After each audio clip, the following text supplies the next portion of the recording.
Thanks everybody for taking some time to come to the Jorgensen Learning Center and take this series on the web about leading.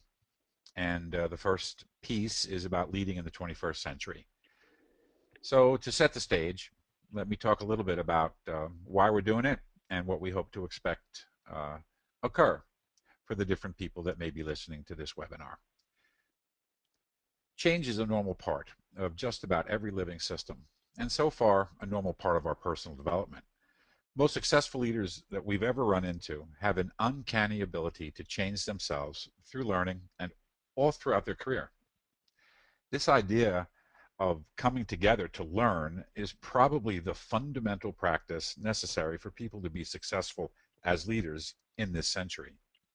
In fact, there are many, many luminaries who have reinforced the fact that the only strategy that seems to be viable in this early part of the 21st century is learning. How we learn and what we learn and the way we learn are really critical. Well, during this session, you will develop some understandings about the differences between lead, manage, follow, and the implications for the way people hear those words. We will really spend some time assisting one another in developing some operating principles around those three words: lead, manage, and follow. By the end of this session, we intend that each of you has an opportunity to establish operating principles that are supported by your personal theory about leadership and being really effective as a leader.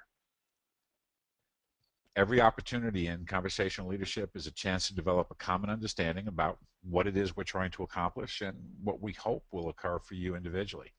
So let me just stop for a minute and invite my colleagues online, Deb and Colleen, to kind of weigh in on what they heard me say and what it meant to them. So Colleen, would you start? Absolutely. I heard you talk just to build a context about kind of leading in the 21st century, a little bit about the differences and complexity, and I heard you say that we're going to develop on this call a common understanding about what the words lead, manage, and follow mean, what they mean to me, and also what they look like. Maybe develop some operating principles that support my understanding of those words and support my theory of leading. Colleen, that's excellent. That's exactly what we're hoping will occur. And notice in this environment, you get to say in your own words what it is that you expect to have happen after you listen to me set the stage. So you've already reinforced one of those fundamental conversational leadership principles called closing the loop. As soon as I say what we're trying to do, and then I invite you to respond in your own words, you clarify for yourself and for me what you heard and how those words really made sense to you moving forward. Thanks so much.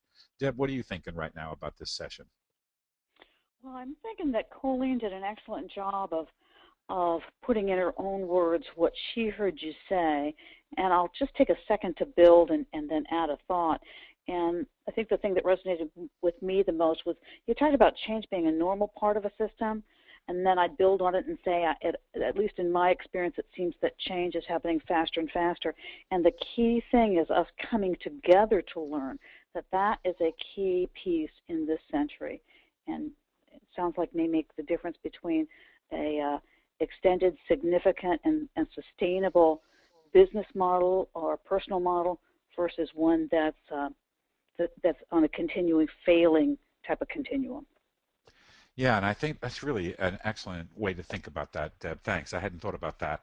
The sense that a model that is kind of bumping along and kind of, herky-jerky, it's usually because we're responding to things that are occurring in the field, and they pop up and we respond to them, and we do that, for a couple of hours a day, then 3 hours a day, then 8 hours a day, and by the time the week is done, and we ask ourselves the question, are we working on our strategy? And very often we're not. We're just responding well to the field. Nothing wrong with that. We should be able to respond to the field. At the same time, we don't want people thinking that that's what we're doing to create our new reality. So I just think that was really a great way to kind of get us into the conversation. Thank you very much. Well, moving forward, I would invite you to kind of pay attention to this slide that has a picture of the Earth and kind of cities on it, etc. And notice that if we could kind of blink our eyes and take all of the advances that are there, all the cities, and make them go away, we would be going all the way back to the times when evolution brought us out of the trees into the forests, into an agricultural environment that kept developing and developing and developing by telling stories. In fact, we didn't have very much ability to hold on to knowledge during that agricultural age until the Sumerians showed up, and they began to turn what sounded like words into pictures, which was the beginning of phonics. They began to actually capture words in some kind of symbol. All of a sudden, we didn't have to just rely on one person's memory to tell us what we needed to know to be successful in the next generation. Writing started to unfold. As writing started to unfold, it became prolific when Gutenberg put the press together and started sending things all over the world. So now knowledge can be sent and distributed in a very rapid way. That was the precursor to that industrial revolution, because now we could actually codify behavior and tell people to behave in certain ways, write down management letters that would say do this, this, this, and this, and we should get the output that we want. And that made sense. It certainly made sense when we were trying to produce items, produce cars, produce ships, produce anything that was of use to the global citizen. Well, that particular era that did that and did it exceedingly well moved us forward into a new place. And that new place today, people are calling the information age, an age where we've kind of left this sense of the industrial world, although I think some people have not. The interest of many, many people on the planet is to get us out of that industrial world into this new place called information. And as a conversational leader, we're going to talk about information and meaning, because sometimes information just isn't enough. Deb, what are you thinking about that little story leading us from just words to the Sumerians to the industrial time to produce things, and then finally into this information age? What are you thinking?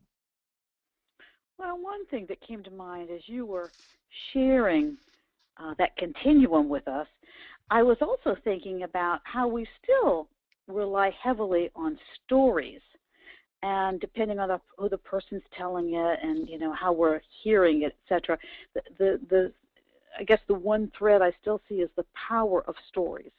What I'm also thinking is that the power of stories and the ability to hold a conversation and not just repeat information, but actually help people see what it means to them and how it will impact their workplace, their business, etc. So this conversation and the use of stories kind of partner into the ability for somebody to really take it away, make it their own, and go forward with the information versus just have a superficial, I guess, understanding of the information, which normally is not very helpful in business.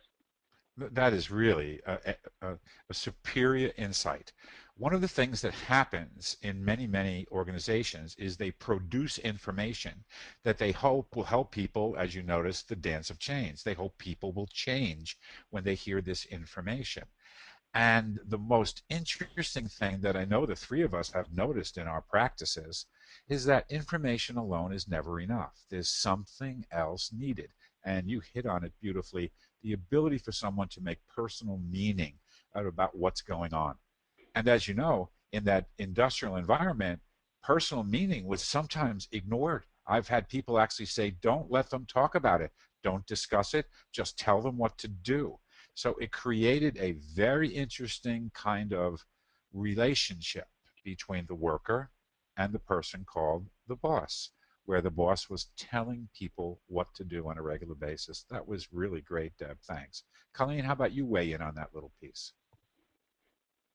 I think what resonated with me, similar to what Deb said, but also kind of the shifting from the industrial world where it is in that space of telling, right? More of disseminating facts, of giving information and expecting them to go ahead and go out and conquer, versus shifting to this kind of information age and to focus on learning. I guess that's what really resonated with me was when you're shifting in this new environment, it's almost changing your paradigm or your thinking about leading. So it's one thing to attend a meeting and disseminate the information, but it's another when you're shifting once again to the information age to ensure a common understanding so you make sure everybody understands the information you're giving.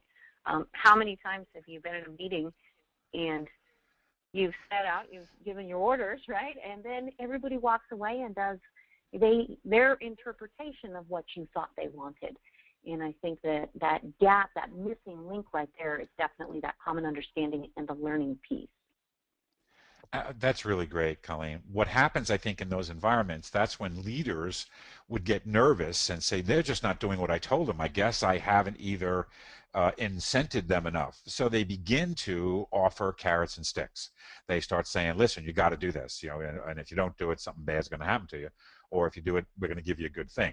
So there's this kind of movement as people are thinking about changing their behavior inside an industrial organization. Leadership and force have a tendency to be deeply, deeply connected.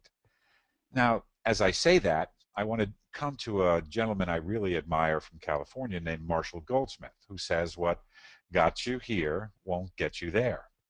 Well, if you think about the leadership that was provided in the industrial age, kind of the boss and the workers, force using either carrots and stick, which certainly makes sense in those environments, that actually does not allow for the kind of interplay necessary for people to begin to actually develop personal meaning and eventually shared meaning or common understanding.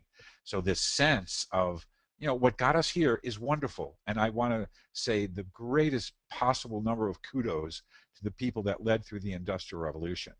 As we are here today, going through this very different kind of place, Dr. Deming says it best. Everyone just doing their best isn't the answer. The first step in transformation is to learn how to change. So leaders today, if they are interested in transformation, must learn how to change in order for us to shift from that interesting place we were at during the agriculture, industrial, and now information age. This has been truly a continuum of leadership development over hundreds and hundreds, and I would say thousands of years. Ladies and gentlemen that are listening, this is a nice place for you to stop a bit and kind of just write down, what are some things that you are already learning? What are some things that are surprising you? And what is something that maybe is, wow, I got a real big question about this. I think that would be a wonderful opportunity right now. So enjoy a couple of minutes to just sit and write about how this information has fallen on your ears over these last few minutes. Thank you very much. We'll be back in a second.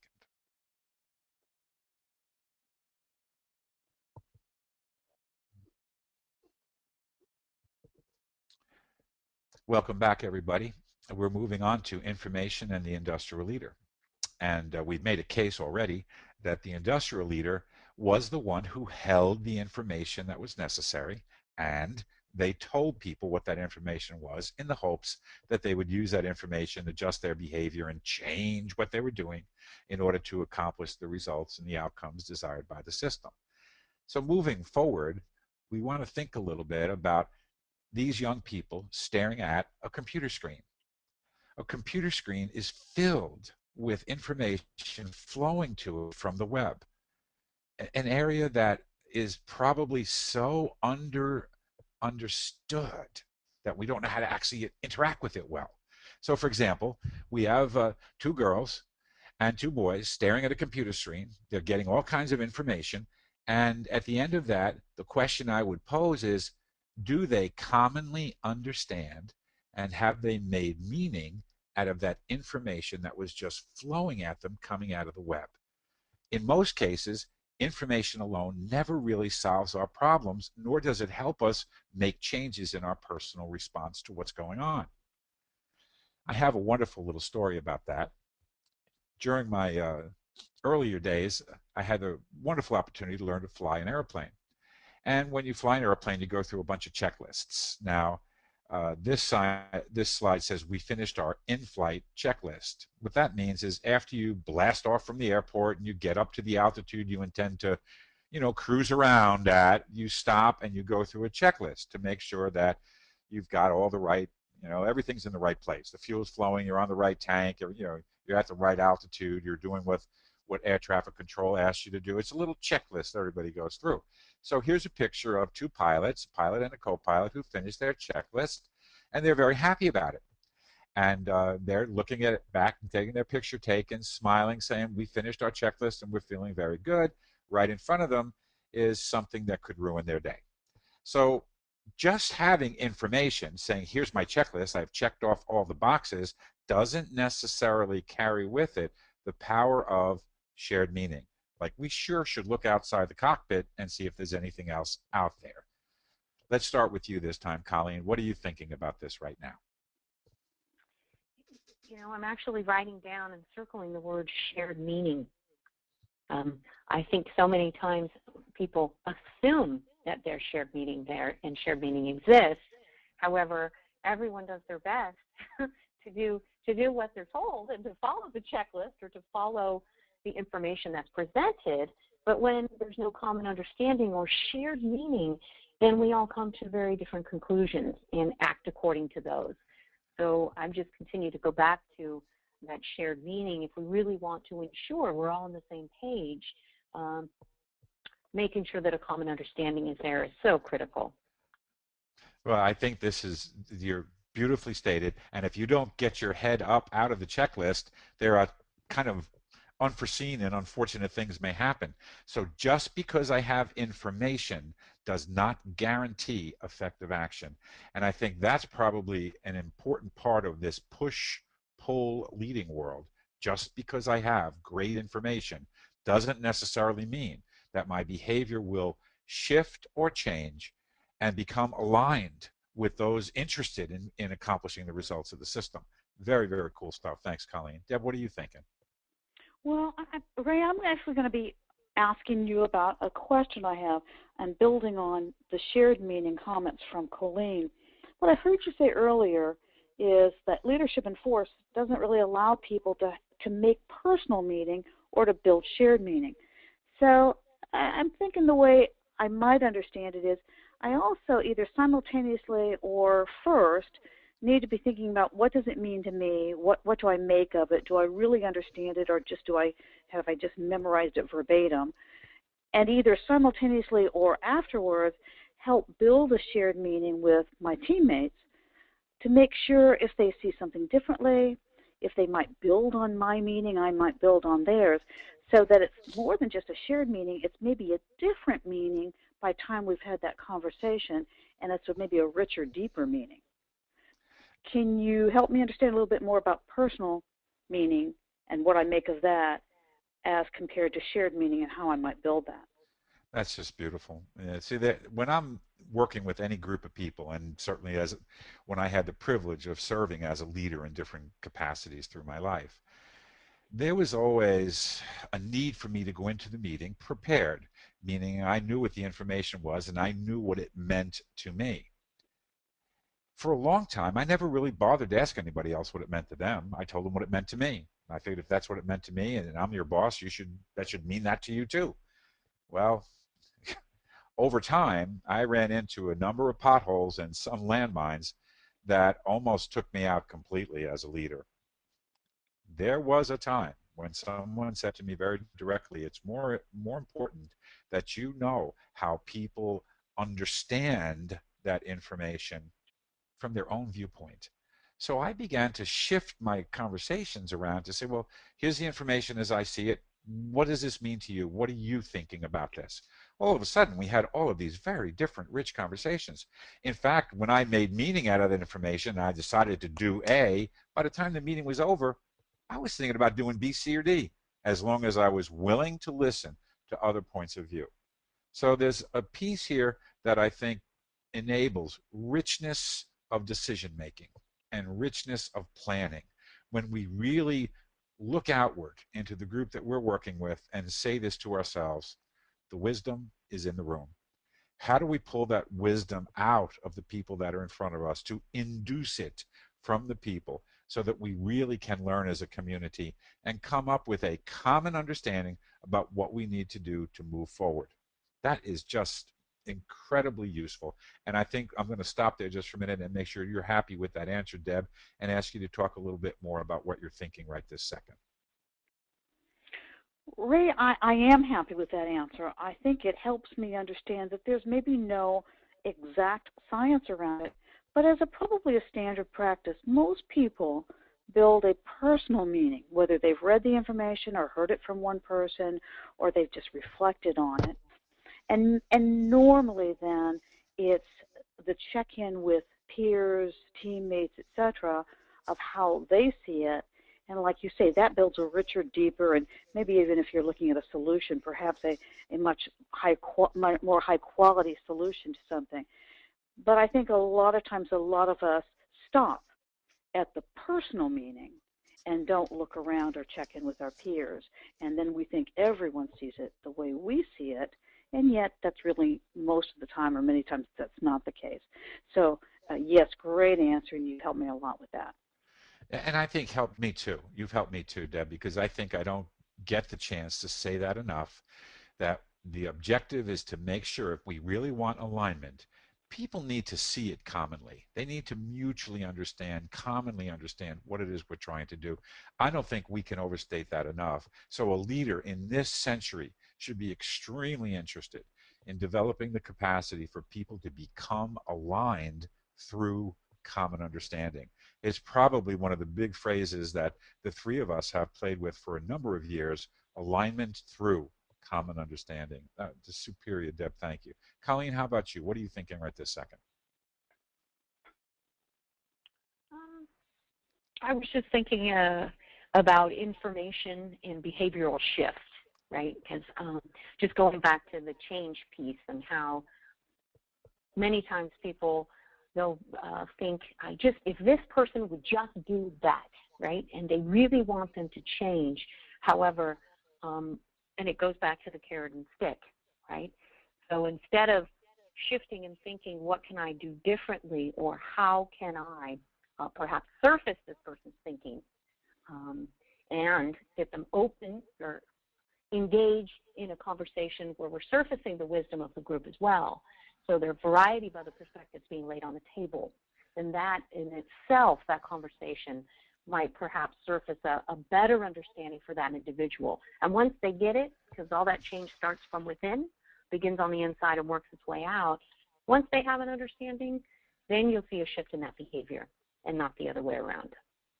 I really love that, Colleen. One of the things I've noticed about people that use force or that kind of, boss follower, boss employee relationship, you can get temporary behavioral shifts. If you've got a big enough carrot or a big enough stick, you can get people to temporarily change the way they're behaving. We could temporarily get these two pilots to change the way they're behaving. However, really what we want them to do is to internalize the meaning of the checklist, which is all about safety. And the first thing you've got to do is they call it in the Air Force, FTFA, fly the airplane. And if you're not flying the airplane, you're looking back, getting your picture taken, and you're going to run into something unexpected. So being useful, I think, as a coach or a facilitator, helping people realize the capacity that is held by each individual to provide additional meaning to any information that is presented is extremely useful and important to build that alignment through common understanding. Well, ladies, if you don't mind, I'm going to stop us again and give our gang a chance to react to this. Why don't you take a minute and just write in your journals, when is a time where you have actually seen these shifts occur due to common understanding? So I want an example of when behavior changed because there was common understanding, and see if you can find a non-example where I changed my behavior, but it was compliancy. I really didn't understand. I just did what the boss or the other person asked me to do. Now you can do this from a work experience, from a family, whatever you like. No, it doesn't matter what setting it's in, but come up with an example of when behavior changed through common understanding, and another example where behavior changed probably temporarily because somebody told you to do it. We'll be back to you in just a couple of minutes. Enjoy your writing time and your reflection time.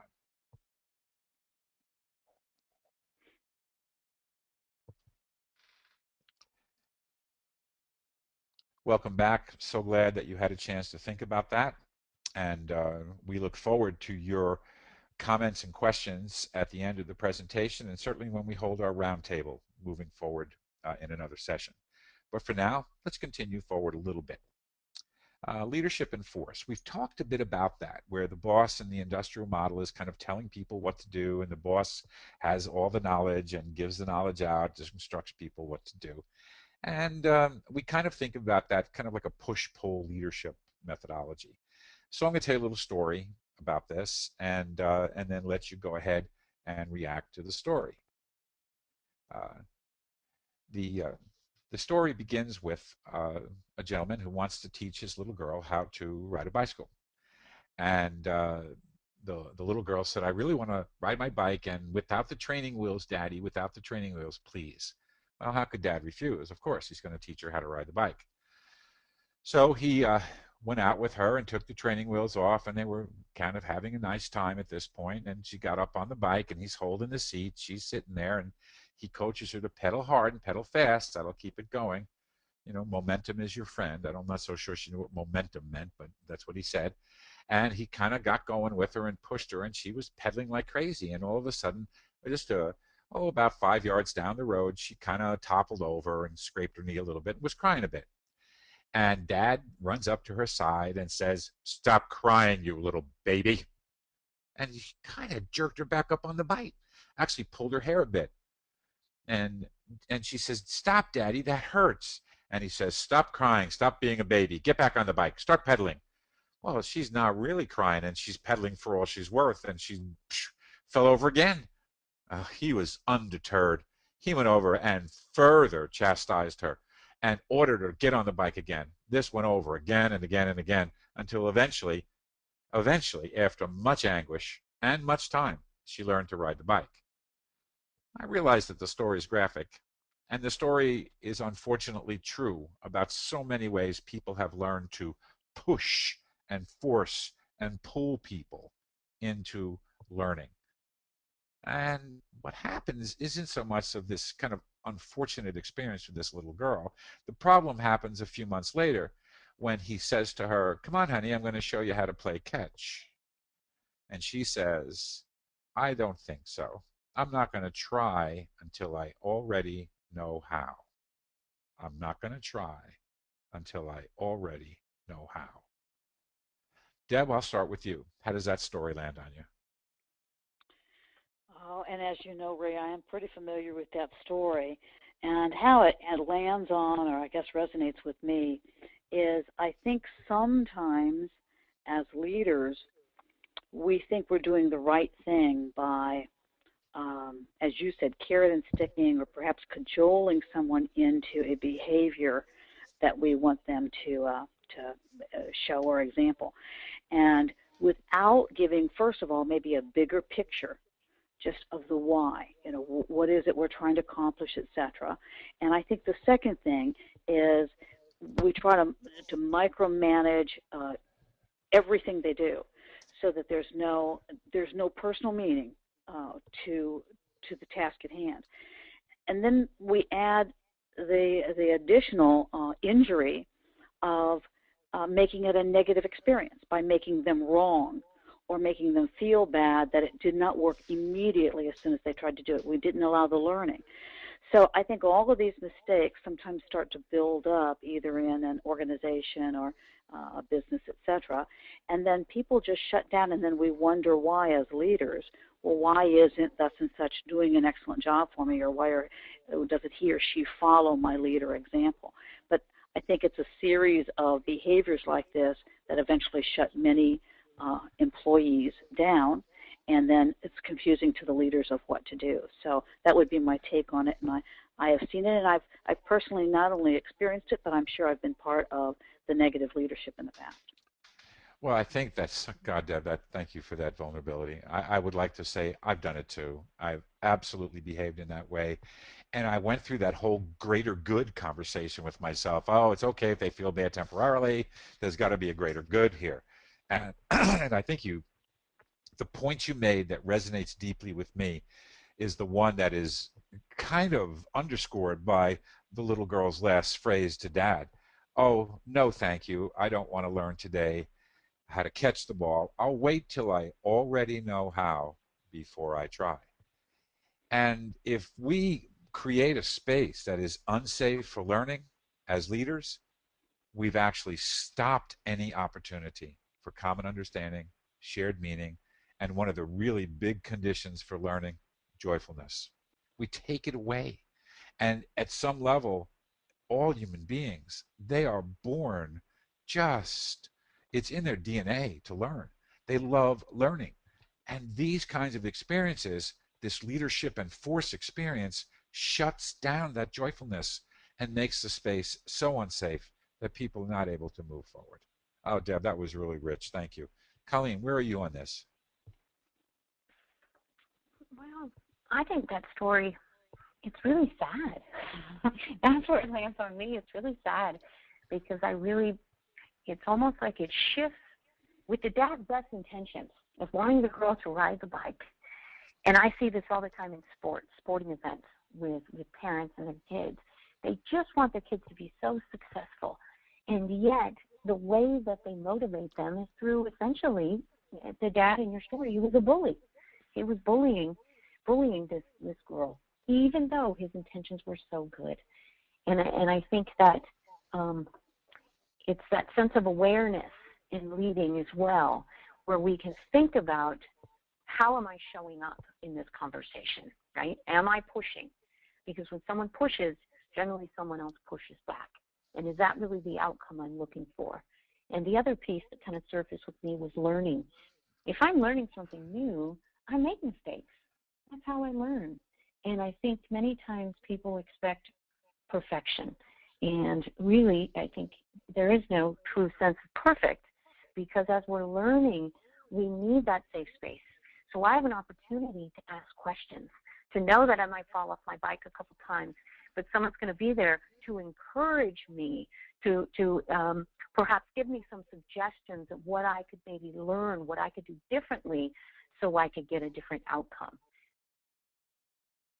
As you think about learning differently to get a different outcome, that phrase opens the door to make another big conversational leadership point, and that is, when we introduce judgment of another person into the field,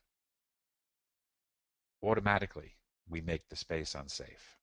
Now, I'm not saying that we don't have counseling sessions with people, we don't talk to people about a pattern of behavior that's not leading them to the direction or to the vision of success that they want. I'm not saying that at all. I'm saying we have to be very real in our conversations.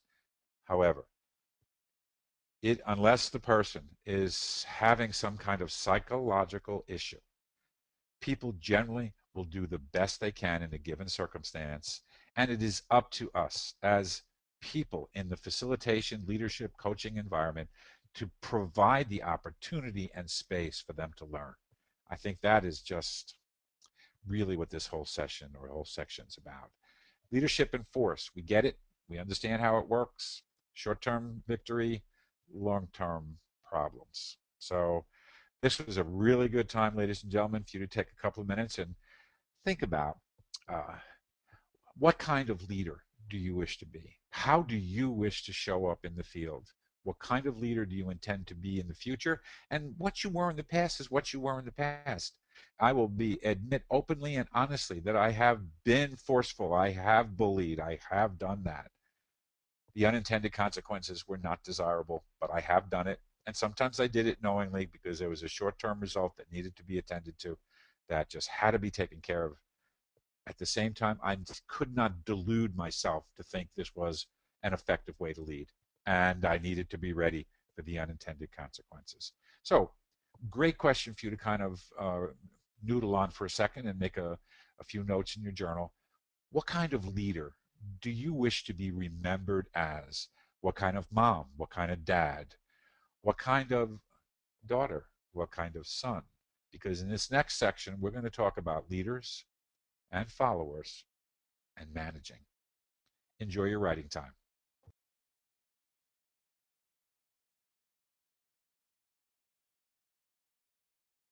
So thanks so much for your work so far, Colleen and Deb, and those of you that are enjoying this in the privacy of your home or with a small group.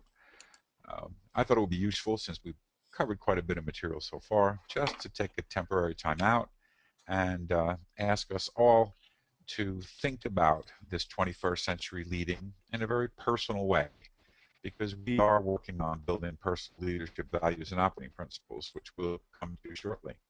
But right now, I think it would be important just to take a deep breath and let me chat for a second about what's going on so far. So with that said, reflection is absolutely critical for learning. And we are, of course, promulgating the idea that the most effective leaders on the planet today are ones that promote learning and develop learning in themselves and among those that they lead. So this is a chance for us to stop and do a little quick reflection. Now, why is reflection such a big deal? Because it allows information that you receive to take on personal meaning, and it gives an opportunity for that information that has now meaning to you to go into long-term useful memory. So that's why these stops really do matter. And I think leaders need this opportunity, as demonstrated by this woman, to just sit and think. As a leader, we don't schedule enough time for that reflection in our busy weeks. So far, we've covered leadership and force and what are the unintended consequences of that. And when someone is shoved around, they react in very strange ways, as this gentleman is demonstrating behind his boss. And all too often, that kind of behavior is happening inside of everyone. It's just that we treat it differently, and some are more, gregarious than others. The second significant piece that I don't want to lose is the idea that information is very important to communicate, but understanding is the next priority. When someone's trying to understand information, they're trying to make meaning out of it. The more diligent and intentional we are to build that understanding collectively, the more powerful the group or team can be in moving forward to accomplish results.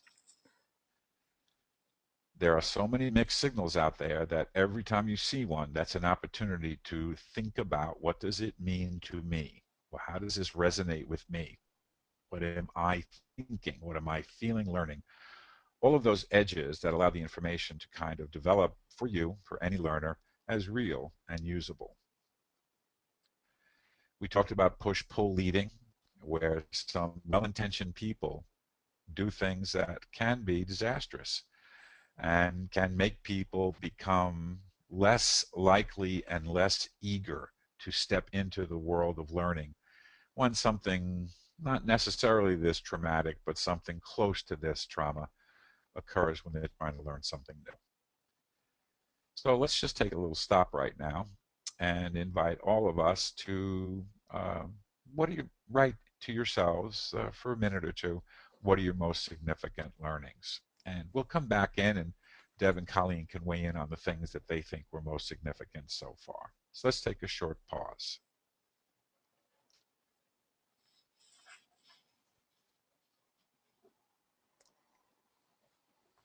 So Colleen, Deb, what is, for each of you, just give us one or two things that have resonated with you so far in the work so that we can move forward into the final part of our material. Deb, would you like to start? Oh, thanks, Ray. I'd be happy to. The one thing I was reflecting on is, as a leader, how easy it is to either revert back to behaviors that may have worked in the past, not recognizing, the unintended consequences there. Or the second thing is maybe not holding the mirror up as a leader and trying to get a grasp or an understanding of what is the actions that I'm doing, what are the actions that I'm doing, which are, let's just say, working with leading a team, and what is undermining the trust and the safe space for my team. So having maybe a thinking buddy, somebody who's going to be very honest with you, and then also spending that quiet reflection time. I think those are my major learnings so far. Thanks, Deb. And we will hit this a little bit later on, that the objective in leadership is to lead yourself first. And what you just demonstrated was leading yourself. What am I doing? Not what is someone else doing. What am I doing to further the mission and vision of the team that I lead or among the people that I'm working with? And then how might I make changes? So, conversation is, of course, at the heart of all of this. So how do I have a really good conversation with myself, but then also extend that conversation outward to someone that I trust that will give me feedback that will allow me to notice myself as a leader so I can enhance my capabilities. That was just great. Thanks, Deb. Colleen, what are you thinking? I'll build on that, just kind of the piece on reflection. That was what was resonating with me. And many times the pace of change, right, is going so fast. And there's so many things that we're trying to squeeze into our day. And we have so many new initiatives and priorities, plus our day to day work that we're doing. And so as leaders, we're moving so quickly, as you mentioned. Um, and with that, it's just that sense of awareness, because sometimes when we're moving so quickly, that push pull leading, even if that's not necessarily our method or our leadership, the way that we lead, sometimes because we feel that pressure of getting things done quickly, I think we perhaps fall into that push pull leading, where if I just give them the information, I need to disseminate it and move forward. And I think it's taking that time to reflect and raising that sense of awareness of leading, of am I showing up where I am slowing things down, even though I feel the pressure and the pace increasing, or am I falling into some of those traps, perhaps that might be that push pull leading. So it's really kind of that personal reflection time, and how critical that is to stay aware of how you're showing up and how you're leading your team. Thanks, Colleen. What you remind me of is a very interesting phenomenon that I've observed now as a leader, but also now in the work of coaching leaders. That when the pace of change increases, we tend to advocate more. We don't inquire so much, and we tend to start telling people what and how to do things. So, in a change environment, this requires tremendous discipline to breathe, take a step back, and return to inquiry. Because we've learned, as you know, as a team of practitioners, if we can sustain inquiry, we can actually develop common understanding. We can help people generate meaning, and for a team to develop a shared meaning about what to do moving forward. So that sense of speed, pace, how it kind of promulgates advocacy rather than inquiry is interesting. I want to quickly say advocacy is not bad. It's important to advocate for things and to tell people what you're thinking. The key is that we balance advocacy and inquiry. And when the speed of change increases, there's not much room for that inquiry. So I really think that's extremely useful. Thank you both for making this review exceedingly useful. I hope everyone at home had some similar learnings. And I think my invitation is moving forward unless I hear something more from Deb or Colleen. Ray, I'm good to go. Me as well. So let's talk about one of my favorite slides, compel behavior and induce behavior. I have had many, many jobs in my life where somebody was trying to compel my behavior. Do this, do this, do this. This is the right way to do something. And when they created that particular environment, I ended up being motivated through two edges. If I want you to do this, and if you do it, I will reward you with this, and or if you don't do it, I'll make sure that you will be punished by this. So the objective of the person compelling behavior is get people to kind of get in line and do things the way that leader thinks they should behave in order to accomplish an expected result. And I'm sure both of you have had experiences like that. So I'm wondering if you can kind of just talk through a little bit, what does compelled behavior mean to you in the context of your daily practices over the years? Colleen? Wow. Interesting. And that's a good question. And I guess for me, it just kind of what sprung up when you were talking about compelled behavior was many times I go into a meeting and I felt like there was a right answer.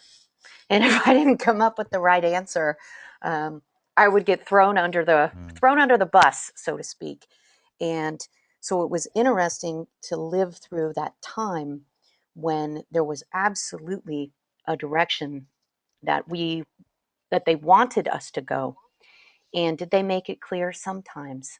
And if my thoughts were anything different than, let's just say, they weren't very well received. So it was. I felt just like that picture, Ray, where I truly was a puppet, and I was moving towards someone else's vision, and it wasn't mine. That's excellent. And you hit upon something that I would invite all of us that are listening to think about. And because we've run into these people in the world who really try to be right. And although we tease among the three of us that trying to be right is a learning disability, it actually has an even stronger unintended consequence.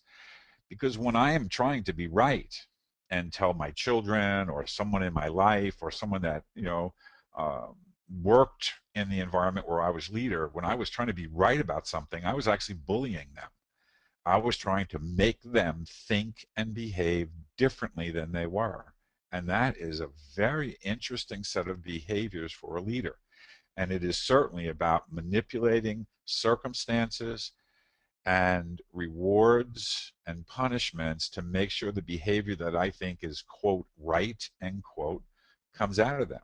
So what you just did was took a great leap for us so that people could see that when I'm trying to compel someone to behave in a certain way, is because I think I'm right.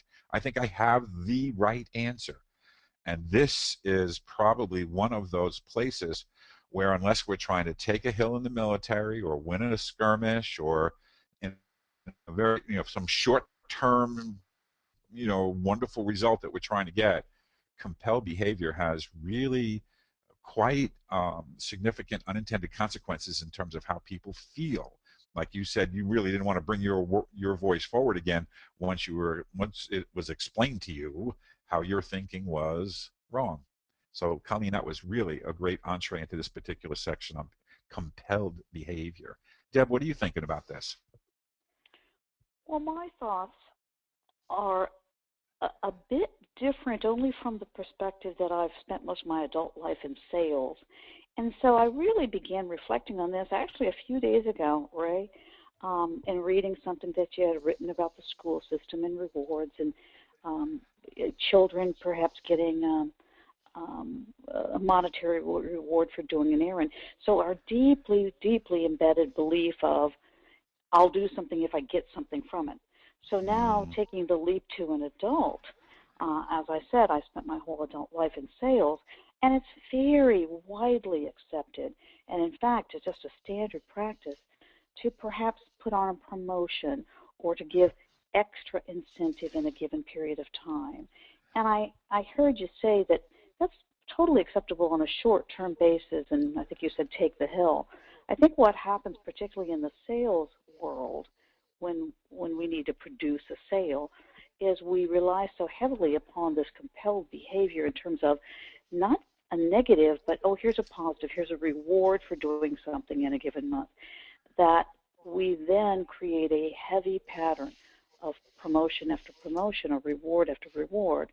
And then I think when that's not there, we tend to fall back into kind of a leisure posture, so that it's this cyclical systems problem of if there's no promotion, I don't do what I actually, would be induced behavior normally, and now I'm into a heavy pattern of doing it only if there's a promotion. I think that is an excellent, excellent description of how compelled behavior in a system becomes a pattern because we don't think of trying another way. Mm-hmm. It's for me most fascinating. I think I've told this story before to both of you, and I don't know that our audience has heard it though. Once upon a time, Harley Davidson was going through this rather dramatic shift in thinking about leadership. And one of their legendary shop stewards, after a number of months, actually said that he was willing to give this a try. And his language was more colorful than that, but he said, we're going to give it a try. And one of the methods that were being introduced was for the shop steward, this particular gentleman, to meet with his team and talk with them about what they thought they could produce in the next quarter. And he did so. And at the end of this conversation, which they all thought was crazy because he's never done that. He never did that before. He just kind of showed up and said, here's where we have to get going. And he kind of just watched over them for the next quarter and provided support when necessary. So this conversation in and of itself was confusing and surprising, but also enjoyable. Well, at the end of the conversation about what results we're going to produce in the next quarter, he forgot but remembered at the last moment, oh, we're supposed to think about how we can celebrate.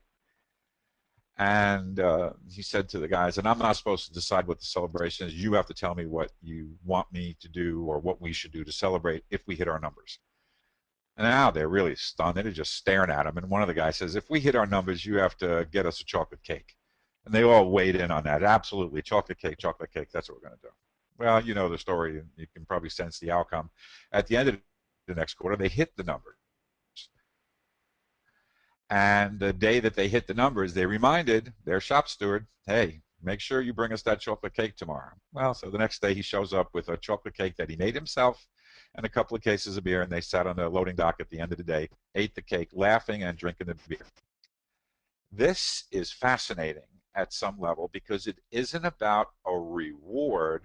It is, in some level, a celebration that the team actually designed and then got to enjoy. The only fun they had was with their shop steward by making him go out and make the chocolate cake. But I thought that was really, at some level, for Harley at that particular time, a shift from compelled to induced behavior. Deb, what are you thinking about that story? Now, I think that's very interesting on how we perceive reward versus celebration, or reward and celebration. I love that thought. So maybe I can hold that thought and be thinking around, is it that we just want the reward, which in the chocolate cake situation, it's absolutely not. They wanted to hit their goals, and it was just a celebration, versus how much time and energy do we maybe focus on that chocolate cake in terms of its monetary, etc. So maybe some very fine-tuned thinking there around a celebration is very necessary. A reward may not be, but a lot of it's in the way we think about it. Oh, that's really good, Deb. And in fact, although we don't have a section in here to talk deeply about this, we will have a standalone little webinar on Daniel Pink's work, where he says that any human being that has to use cognition, levels of deep thinking to do their work, monetary rewards and rewards that are like the old carrots actually depress their achievement. And the things that seem to matter most to those folks is they have some autonomy. I can control my day. I have an opportunity to master something, to get better at my craft. And this, for some reason, provides this opportunity for them to look at their work as having a significant purpose that allows the entire enterprise to move forward. So autonomy, mastery, and purpose seem to have more motivation power than the extrinsic or the carrot that someone's going to get in order to compel a behavior moving forward. So I really find this really interesting about drawing greatness out of people, the induced behavior, rather than trying to get them to comply. So Colleen, where are you right now? When you were talking about the story, I guess what really surfaced in me was meeting people where they are. Many times we want to reward certain things, and sometimes we just come up with our best thoughts, right? I think I'll get everybody on stage, or have a big party and celebrate, and that might not be what the people you're actually trying to motivate like or even want. So I guess what resonated with me was, once again, a great example of how the leader inquired, what would you guys like to do? What would that celebration look like for you? And when he came up with the chocolate cake, I think they had a greater sense of meaning because they decided what that celebration would look like. Colleen, there's a little PS to the story that didn't really fit until just now. I didn't know that it would, but it does. The shop steward's boss noticed them on the loading dock, laughing and carrying on. And the next day he came down and congratulated him, the shop steward, for getting the results that were desired by the system. And he said to the shop steward, if you guys hit your numbers next quarter, I'll take everybody out to dinner or I'll do something. And the shop steward looked at him and says, no, that won't help us at all. Please don't do that. Intuitively, he knew that by jumping over him to give them some kind of thing that they hadn't even talked about was not going to motivate his team. So I really think this is almost in us, this need for autonomy and the ability to inquire and say, what would a celebration look like for you? And I don't really think we do enough of that. And when we do, I think things change for folks and they become more connected to the results that they're trying to accomplish. And they begin to induce behavior, draw out behavior that actually enables the results to be accomplished. Final thoughts on this one, Deb, before we move on? Just that I believe that the boss, the shop steward's supervisor, was doing what, again, it's just almost so rote or so standardized in business. And by what he believed ratcheting up the reward was, I wonder how often we do that as leaders, and then the reward gets bigger and bigger, and I'm kind of back to my original thought of not only do the people not own it and was it not their idea, but it now becomes more of a reward versus a celebration. So again, it changes the way they think about it. Deb, that level of thinking is the level of thinking we're inviting everyone who plays in this world of conversational leadership to unpack. We've got to be thinking about what does it mean to that person to celebrate, not what does it mean to me to celebrate. And that is that edge of inquiry that's just so important to get us to that next spot. Thank you so much for that. Colleen, final thoughts on this one? Just once again, building upon what Deb said, just similar thoughts. What does it look like to them? And if I'm not surfacing the team's thinking as to what's going to motivate them, then it's me coming up with my ideas, which might feel a little bit like a push, right? And compelled versus that induced. And I think I'll go back to reflection. So, what can I do as a leader to really raise my level of awareness around how I'm surfacing my team's thinking? And Beautiful. that's about it. Yeah, beautiful. I love that, Colleen. See, it is truly about celebration, not an extrinsic reward. And the celebration is what we need to be after in this kind of environment where we draw greatness out of ourselves and, of course, among those that we try and lead. So I think that's just a great, great ribbon on this section. Let's continue a bit. Have kind of a interesting roundtable picture. And I want to make sure that we see this one clearly. Leader presumes follower. To follow presumes choice. My dad once told me that he really had a whole bunch of bosses in his life, but only a few leaders. Because although somebody was named my boss, I chose whether to follow him or not. And I found that interesting from someone working in a very, very um, blue collar environment for his whole life. And as I got to know his friends, they saw that the same way. And again, using exceedingly colorful language, they talked about the distinction between someone who chooses to follow versus somebody who is named the boss. So this sense of coercion, which I think is kind of what I'm getting after right here, and Brian Zakowski's cartoon does a great job of explaining it, and we're grateful to Brian for letting us use his work. But coercion actually is all about manipulation, not choice. And when we shift ourselves into that world of coercion, we've drifted back into that world of I'm in charge of you. I know what to do what I say, and we'll get a result that we want. And once again, as Deb pointed out, that's short term, and that's not going to get us to another place, so to speak, in our work. So the invitation here is to really think about coercion and manipulation as identical. And it's not about choice. And when I'm coercing someone or manipulating someone, I'm not inviting them to follow me. I'm playing the role of boss. I'm telling them what to do. So Colleen, let's go to you first. What are you thinking? Well, I'm just thinking that is a great visual, and it's so it's part of what we're conditioned is, do as I say. And I think sometimes I fall into that as well, as a coach and as a parent, because many times, um, I'll get frustrated, right? You've got to do as I say, right? And sometimes it's just easier for me to let that rattle right off my tongue.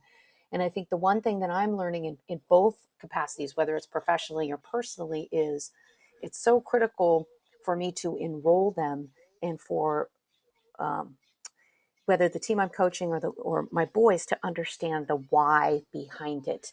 Because as Deb mentioned, I I want them long term shift in behavior, not something short term because they're just doing it to appease me. So I'll turn around and walk away. So once again, just Mm. really thinking about how can I continue to surface their thinking to get that shift in behavior versus, okay, mom, because you want me to do it, I'll just do it, but just move along to the next thing. Because as soon as you walk away, I'm going to turn around and do exactly what I want. See, Colleen, I think that example of of coaching, working with young people is exactly the same thing that happens in our business settings because we're most conditioned by our school environments, and we get that idea. Uh, and where you end up is at a level of compliance, not a level of commitment. And I actually think people want to commit to a vision of success. They want to commit to a culture that enables one another to be successful personally and then collectively as a team. So I really think that's an edge that we struggle to develop because we live in this kind of world of compliance. We've got to get this group of people to comply. So what you're really talking about is in the language here, and I think the picture is great. Coercion, manipulation is all about compliance. Choice is about commitment. Deb, where are you on this one? Again, more reflection there around, I'll just call it the gentleness or the deeply accepted belief, not just by the leader, but by the followers. Like many times, someone would be very overt in the way they might direct me, or I might be very overt, almost what they call micromanaging someone else's daily activities. Now, because it's so deeply accepted, way back to the school systems, as you mentioned, I don't think if I hear the word coercion or manipulation, I have bad thoughts. Oh, that's horrible. But every day we do it. But because it is so generally accepted, I think not only the leader, but even the follower may not truly be thinking about what's happening and how it's happening. I think then we only get into this general passive aggressive that we don't even realize, behaviors like work avoidance, some other Mm-hmm. things that we're drawing up out of ourselves as a response to being coerced. Uh, and so all of it's just kind of subliminal, or I don't want to say subconscious.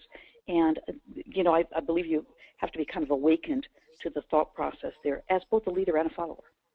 Oh, I love your language. I think that I found myself going to sleep on the job and not paying attention to how much coercion and manipulation was going on, and how I was absolutely in my early 20s. I remember being like almost angry at some things as I was driving home from work, and I didn't get it then.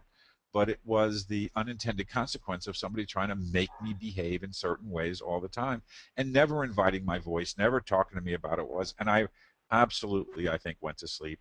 And I think sometimes waking up to what's going on is really critical. I know both of you have heard me chat about this before. For a long time, I used to say, I have to do this, I have to do that, I have to do this. And there's a little interesting kind of subconscious or unconscious response to that. If I say I have to do X, the subconscious or unconscious response is, but if I had my way, and it's almost like we forced ourselves into these places of we try and coerce and manipulate ourselves, not just have other people do it, we do it to ourselves. So how do we almost awaken to a place where, no, I don't want to do that anymore. I actually want to make choices and choose how I intend to respond to a given situation, which, as you know, is probably in our practice at JLC, and the three of us, we say this all the time. The only thing I really can control is my response. And this is the connection to this idea of coercing or manipulating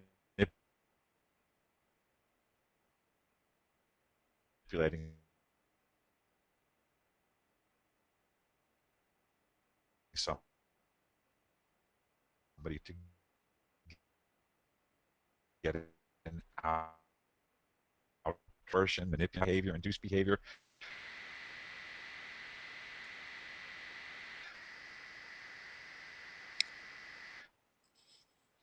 What are some things that are rising up for you? And it's a question. So take a minute or two and just jot down some of your thoughts as we're thinking about these ways of moving an individual or a team forward. Coercion, manipulation, compel behavior, induce behavior. I'll come back to you in about 2 minutes. Thank you.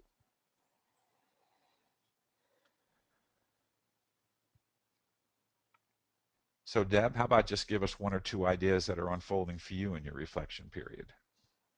Well, my reflection was really around the coercion and manipulation, and how many times have I, and what kind of patterns have I continued to develop that I was really attempting to coerce or manipulate someone else, but I don't want to say I purposely disguised it.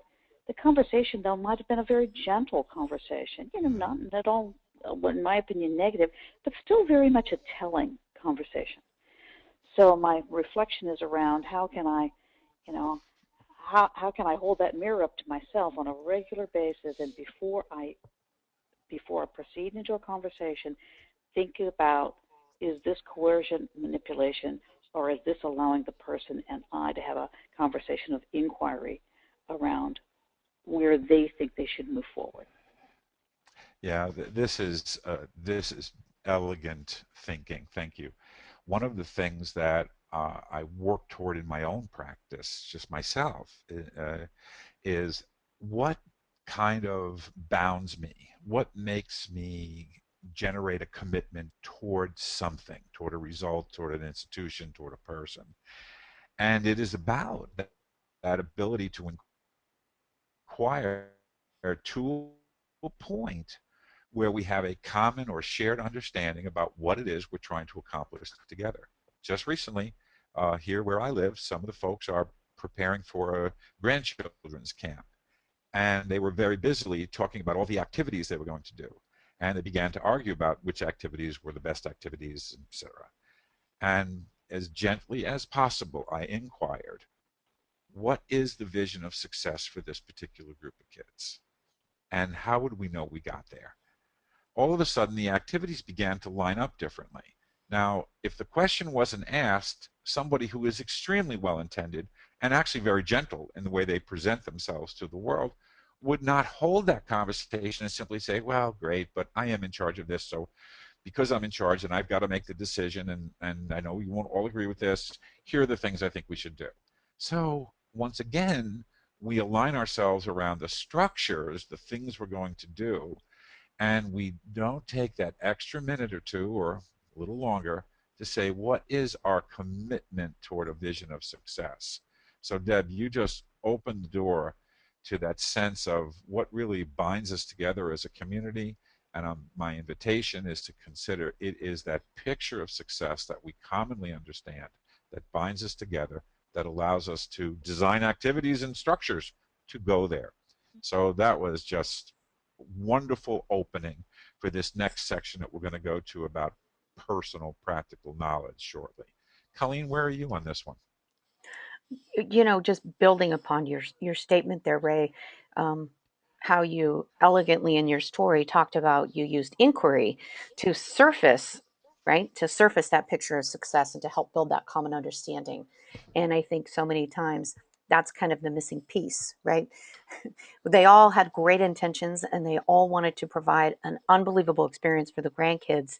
And yet, until you can clearly all get on the same page around what success looks like, it makes it difficult to get those activities and those other pieces um, laid out to support that picture of success. So, just once again, what I was thinking about is the power of inquiry, and yet how quickly many times we advocate. Yeah, that Colleen, that's really good because if I don't inquire, I cannot share my understanding about what it is we're trying to accomplish. And if I don't do that, then whoever is, quote, in charge, end quote, ends up creating their picture of success inside themselves and then using the activities that they think will get them there. And that's when people start to feel disconnected, disenfranchised. Or you didn't like my idea. I guess you didn't agree with me. Well, maybe they didn't. But the idea itself would have been far better defined if there was a shared understanding of what it was we were trying to accomplish. So I really think that you two have beautifully played out this section. Thank you so much. Let's move a little further to kind of deepen our conversation about leading and leadership. When we were very, very young, uh, we began to create what most leaders in our century, and certainly in the 20th century and in the 19th century, uh, used as a method of transaction. I'd like you to do certain things for me, and if you do, I'll do them for you. These feel like things like if you need overtime, if you need a day off, if you need support in a particular area, if you need some resources, I will provide those as long as there is, on your part, kind of a quid pro quo. You will do something for me. And we will, this way of dealing in the area of leading and motivation creates some really interesting unintended consequences. Um, One of the things that happened when I was, had my kids coming through elementary school, we had neighbors who decided that the way they would motivate their children to help around the house was to pay them for things. The most glaring was they were going to pay them to cut the grass. And they did. And I remember my kids coming almost like, anarchists. We're going to storm the castle here and say, why don't you pay us for doing the dishes, taking out the garbage, and et cetera, et cetera. And it required tremendous effort on this, young father and mother to hold conversation that helped them understand that that was not the interest. The interest was not about giving them something for a chore that actually enabled the entire community of the household to be enabled. This is something we do to take care of our household and our family together. It's not something that I need to be, quote unquote, paid for. And over time, what happened to our neighbor is they couldn't generate enough rewards to keep them doing the chores. So if it was too hot out or the grass got too long or there was something else that happened at the house, the kids started saying, tell me a little bit more about what you're going to give me to cut the grass. Otherwise, cutting the grass is really not in my radar screen right now. So this idea of chips in the bank, payment for these, getting these chips cashed in every once in a while can have rather interesting unintended consequences. So you first this time, Colleen. What are you thinking about unintended consequences and transactional leadership?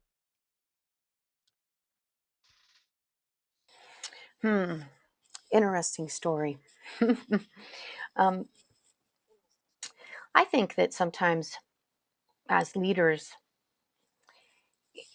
we do those types of things, such as, do this for me today, Ray, and I promise I'll get your back, or I'll do it for you next time. I think many of that, it's we're conditioned that way, right? That's the way that we've been doing it over time. And you hear that language, it's very common language. I've got your back, I did this for you, the kind of that quick quid pro quo. And I guess my thinking around and in that story, it was so many times we have the best intentions, just like the leaders that use that language and the parents that set up this kind of transactional relationship with the kids. They had the best intentions, right? They wanted to teach them a great lesson. However, an unintended consequence of the structure that they put in place was they actually weren't getting that at all. The kids were actually learning something a little bit different. Um, so I think it's just kind of that sense of awareness of what's my success condition, what am I trying to accomplish, and am I putting a structure in place that's actually going to get me there? So you really hit on all of the big edges around that piece. What do we want to accomplish as a family? If these are things that are, this is where we live, this is our home, this is fundamentally an asset, and how do we protect this asset and take care of it in a way that it can grow moving forward and support all of us in our needs down the road, rather than, okay, I know why this is good for you and why we have to take care of the house and why the garbage should go out, and if it's an unpleasant task, I'll find some way of paying you to do do that task.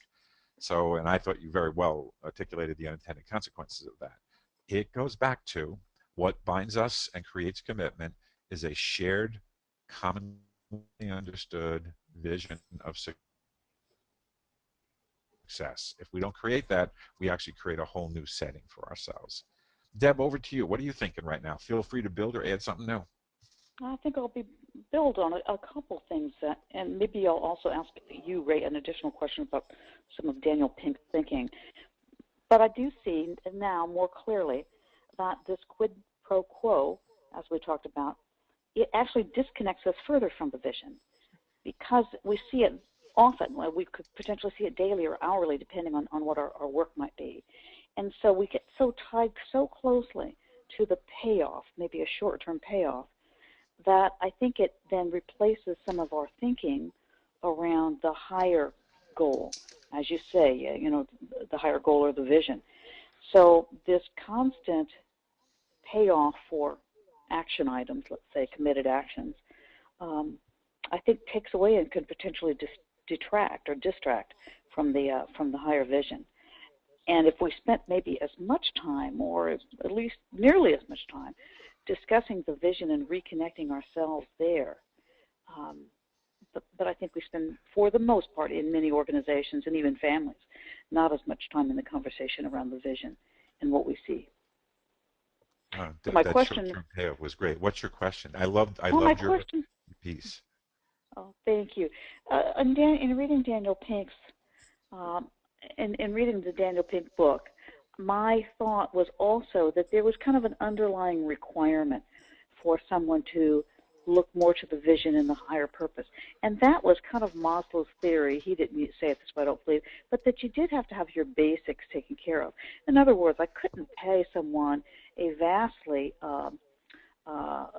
let's just say, under what they need to have their family survive, and then constantly tie them to the vision, because they would need at least enough to feel that, yes, absolutely, I can see the higher vision, and I'm not always looking for additional rewards based on small incremental wins.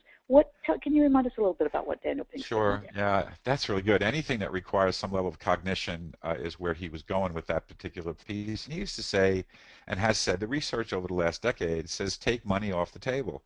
What do people need to live, and live as graciously and as elegantly as they desire? And of course, this requires additional conversation, because if you're living in a family of moderate means, we're not going to drive Lamborghinis around the neighborhood just for fun. So what is the picture of success that's necessary? And then let's take money off the table. So some of the more successful families, for example, really don't give allowances or pay kids to doing things. They ask them what their needs are, and they help them meet those needs by having those dollars available. Well, that's true in the workforce too. When money's taken off the table, then people are truly interested in saying, okay, what is my purpose? What are the areas that I'm trying to master and get better at? And how much personal control do I have over this? When those conditions are met, the motivation level is very high. And Deb, you actually brought us to another place, which we won't get deeply into here. But when somebody doesn't feel connected to the vision of the enterprise, they begin to disenfranchise themselves. And even if they have good motivation structures, they're not doing it on behalf of the system, and they start to drift away. When that occurs, that's when people become even more nervous in leadership positions and decide either we need bigger rewards or more things to do to them to compel them to behave the way we want them to. When in truth, that particular human being who's drifting on us just needs to be reconnected to the health of the system. So money off the table, keep people connected to the health of the system, keep them moving forward in a way that they recognize how their daily contributions enable the system to be successful. How did I do on that one, Deb? Oh, I thought excellent. I loved the concept of the health of the system, and you helped clarify my thinking around this whole piece around how quickly we can become disenfranchised if we feel that perhaps it's a win-lose. Yeah, yeah. Thank you. And by the way, maybe we'll mention that the Daniel Pink book we're referencing is Drive. It is. Yep, it's a great book called Drive, and if you really want to see an excellent demonstration of the key concepts in Drive, you can find it on the net, done by a company called capital R, capital S, capital A, RSA, where they animate the book. It's a beautiful little piece. So if you'd like to learn more about autonomy, mastery, and purpose, you got it. You can see that. And Deb mentioned Maslow, and of course this is about Maslow because where he was heading was to make sure that we were able to self-actualize, create our future for ourselves. That's the ultimate level of human need, to create our future ourselves. Excellent. Any final thoughts, Colleen or Deb? No, Ray, I'm good. Thank you. I'm good too. Moving on. So now we're going to bring in this sense of the learning leader and the idea that we've already spoken about this. We want to enroll people and seek commitment. And, you know, it's really already come up multiple times. If a person is enrolled in the vision of the team, the enterprise, the community that it supports, the community it's part of, commitments unfold. We don't need to chase the compliancy world any longer. People will commit. And it's almost like that difference between buy and sell. If I try and sell you something, then I'm trying to get you to comply and buy. So rather than, I'd like you to enroll in this idea of success for you, for your family, for your kids, for everybody, and get your commitments moving forward. It sounds like a little distinction in language, but it's an enormous distinction in terms of personal motivation and the ability for us to move forward. So the learning leader, the conversational leader, is trying to enroll people and get them to make a commitment. And this sense of leadership, this commitment, has a lot to do with what do we really produce as a leader? Now, for the first time I saw this slide, I said, oh, Ray, you're bringing people back into the industrial language. And I did have this internal dialogue going on for a while because I said, oh, maybe. And then I decided after conversation with both of you, Deb and Colleen, that this actually is okay to talk about what does a leader produce. And as you know, I always worry about our country and thinking about what we used to produce tremendously were innovation, ideas, stuff. I mean, we were just production giants. So in this world of leadership, what do we produce? And this is an international, not just United States of America statement, but what does a leader produce? And I would make the case that we produce usable knowledge. And that knowledge is extremely practical, especially when I'm committed toward accomplishing a vision.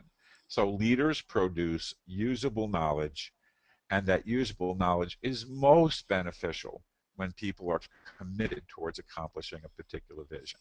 Deb, I'll start with you this time. What are you thinking about leadership production and this idea of commitment and enrollment? My thoughts are really around producing usable knowledge, kind of not necessarily knowing everything. So there's a major gap in me needing to know something instead of me producing usable knowledge within myself and providing an environment for my people so that they can produce it within themselves. But I think that that's a distinction I would just like to, hear myself say out loud to just see how it lands on others. I think that's an enormous distinction. And in the model, the 20th century, 19th century model of industrial leader, the industrial leader was expected to know everything. In this world of information and meaning, this 21st century leading environment, I think the real work is how do we help people produce the necessary learning and usable knowledge that will enable them to accomplish the goals and achieve the results that they want. So it isn't like this is a whole, we don't need to know things. We do. Leaders need to know things. I'm not saying that we don't. But in the industrial model, we needed to know everything and more than what the people that we led knew. Today, I think the learning leader is all about how do we enable people to produce and create that which is necessary to actually accomplish the results that they say matter to them. Deb, that was really cool. Colleen, what you thinking? Well, I was just thinking about the usable knowledge and how Deb mentioned as a leader, kind of creating and sustaining an environment where you can do so. Creating that usable knowledge is creating, to me, it's that safe space where I feel comfortable, where I can ask the question because I don't have all the answers and I want to learn how to do something differently. So it's how can we create and sustain that environment where you feel comfortable asking the questions, because once I ask some questions, then you're going to know what is it that I need to be more effective in my role. And that's the information that's going to help me be really successful on a daily basis. The idea that I ask questions to expand my own personal knowledge base is critical. In other words, I think leaders are irresponsible if they show up in a meeting and they don't have any idea about what to do about a problem or a situation or how to get to a particular result that the system is asking them to accomplish. I think that's irresponsible. At the same time, it is more irresponsible to decide that the way you figured out to get there is the best way, or the way that your solution is the best solution, the right solution, because I'll drift into bullying again. So this idea of creating an environment that enables everyone to bring their thinking forward, making every voice significant in the conversation, allows my thinking, if I'm the leader, to be more refined. Any leader's thinking can become more refined if there's more minds helping produce potential solutions or methodologies, structures to accomplish a result. Outstanding. I mean, that's these two responses that you both gave me open this door even more dramatically to this particular slide that talks about something that I have been working on inside of myself forever. PPK stands for personal practical knowledge. And if I have personal practical knowledge about how to stay fit, and fitness is what I'm after, the fitness results that I get will be based upon my personal practical knowledge. If I know a particular way to run, jump, strength, improve my biceps, triceps, whatever my muscle tonality and strength is, that's what I'll do. I'll use my personal practical knowledge to produce that particular result. And I just work my PPK harder, the tendency is not to get to that new place that you want to get to. In other words, my fitness level will be somewhat flat because I'm doing the best I can. I'm using my PPK to generate a result. But if somebody said, well, Ray, we'd really like you to rock climb with us next week, I don't know how to prepare myself for that. I would need additional PPK in order to create a fitness level that would allow me to go out to some mountain and start climbing up the face of it, because I don't have that capacity currently. My PPK will not produce that result. Similarly, if there's somebody working on sales and they are using their personal practical knowledge to produce sales in their little environment, the result that they get is based on their PPK. And if somebody says, look, I want you to do better, they could say, I want to do better too, and I'll work harder. But when they work harder, they're still using the PPK they have. If this new sales target, sales result is outside of their bailiwick, meaning outside their PPK, they're not going to achieve it. In fact, pretty much people produce year to year, month to month, day to day, that which their PPK allows them to produce. So this sense of practical knowledge and the results you get by applying it are absolutely critical for us to think about as conversational leaders, because the only way the results get changed is if the PPK is changed. Deb, what are you thinking about this one? This is big, big, big for me, Ray, just again, because I have worked so many years in, again, sales environments where we, can potentially beat people over the head about not producing results, but rarely have the discussion around, or even sometimes have knowledge around their PPK. And then how much time do we intentionally dedicate in a week or a month or a year to increasing PPK? Instead, that's where we kind of sometimes go back to, well, I'll just throw more promotions at it, or I'll incent more. So this inability to maybe attend to the thought process around PPK and intentionally enhancing our own and helping others enhance theirs, I think that for the most part we might be missing this connection much of the time. Yeah, you're really, that's great, Deb. There's another piece to this which is so much fun to think about. I had the opportunity to study with Dr. Deming, the Total Quality Fellow, for a while. And he did an experiment called the red bead experiment, where he had red and white beads in a big bowl and a paddle that he put in the bowl and pulled it out, and the little beads would fall into the little holes on the paddle. And he said, okay, use your practical knowledge and put the paddle in there and pull out. We only want red beads, let's say. So the person would put the paddle in, pull it out, and he'd get some red and some white. And then Dr. Deming said, okay, if you don't get more red beads, we're going to put you on probation. Get more reds. And the person went in there again and tried to get it to come out, but he pretty much got the same number of reds. So they were using their personal practical knowledge, but they were using it in a system that was not going to allow their PPK to produce what's necessary. So yes, results come from PPK, but it also comes from the design of the system. And until we change the system design, that PPK actually can be very stagnant and can't get us to a new place. So Colleen, what you thinking about those red beads and PPK? Just interesting, just thinking about, him giving them this challenge that they're doing the best they can, right? And they don't have the ability to shift or even change the structure. Sometimes you can feel frustrated because you're doing the best you can within the confines of the structure and the way it exists. So I guess that's what really resonated with me.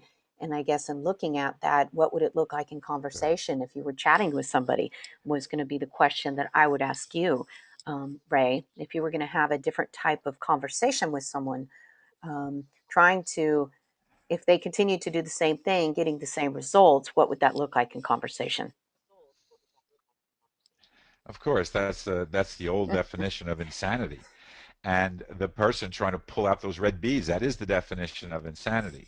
However, when people, and they've attributed that saying to many, many different people. I tried to find out who said it. I don't know who said it first, but they say, Einstein said it, and Mecklin, all kinds of people.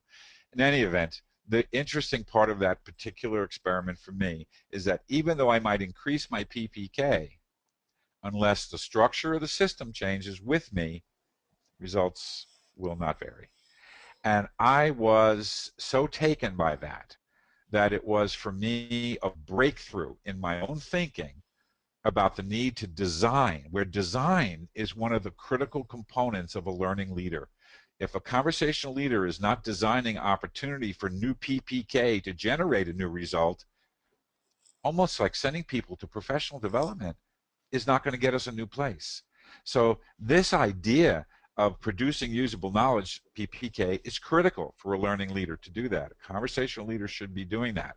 At the same time, if we don't have much ability to help with the design of those things that we're creating ourselves to produce results, our chances of changing those results because of new PPK may even be further thwarted. Deb, where are you on this one now? This is a good edge, isn't it? Oh, it's exceptional. I had that visual of me with the paddle trying to get the only the red beans, or at least the majority of red beans. And so, and I love the concept of it's not, it can't just be the increase of PPK if the system is thwarting those results. So where my head was going while you and Colleen were speaking was around a lot of times we do not include the individual who, let's say, is doing the work in the design of the work.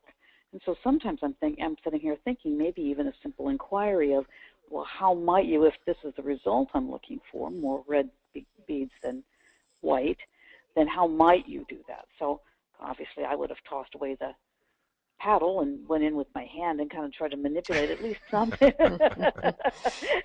So I'm thinking, oh, many, many times the user, not all the time, but many times the user might really have a concept around designing their work that would give us the ability to get the results, or at least closer to the results that we wanted. But we don't inquire, and people just plod along in the system they have.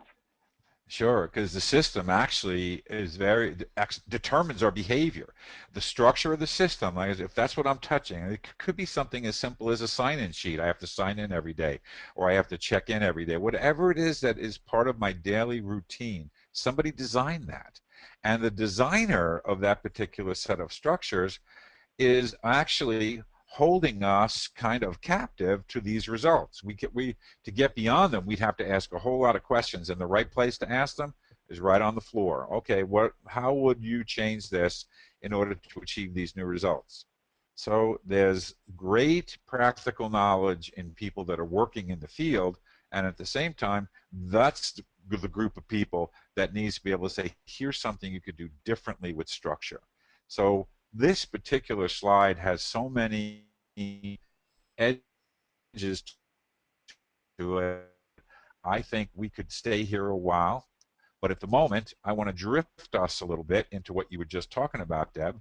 When somebody says, look, I think you could design the system differently, or, those guys over there that are doing it this way, I think if they did it a little differently, we might actually get a different result. So one of the places I'd like you guys to weigh in on is the fact that a leadership act happens when somebody gives to someone else practical knowledge, usable knowledge, PPK, that they can transfer right into their daily practice. So a school teacher could learn from another human being how to open class more effectively, or how to set their room up more effectively, or 1,000 things.